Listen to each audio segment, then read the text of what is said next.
Congresswoman Ilhan Omar, she's being criticized for the way she phrased a reference to 9/11. And President Trump has since posted a video of the towers falling and her image interspersed with that.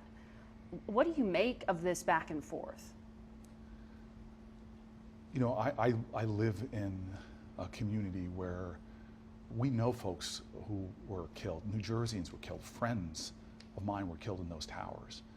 And in the aftermath of that, you saw how our country united, put aside partisan differences to deal with the challenges to America. And now, years later, to see a president of the United States to use images of 9/11 in a vicious, crass, disgusting way, that is so objectionable.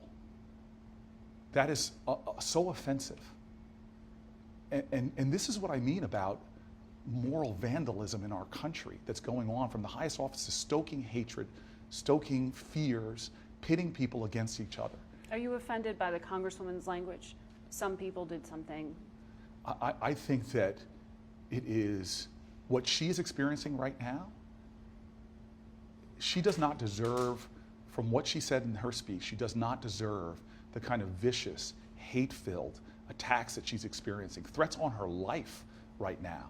We all, as Americans, should say that's outrageous and unacceptable. And what Donald Trump is doing is he's making life dangerous, not just for her, but for other Muslim Americans.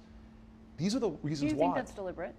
Look, let's be. Is that what you're suggesting? That it is an incitement to violence, as some have said? What I know is this. Since 9/11, we've had terrorist attacks in this country. The majority of them have been right-wing extremists, and the majority of those have been white supremacist attacks, from a synagogue in Pittsburgh to a church in South Carolina.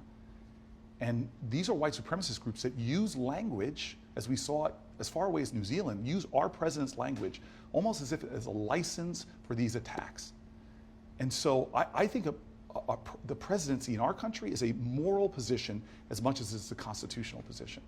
And we should have a president that speaks to our higher angels as opposed to speaking in a way that gives license to hatred, and hatred that too often now on the rise in our country is turning into the most horrific violence.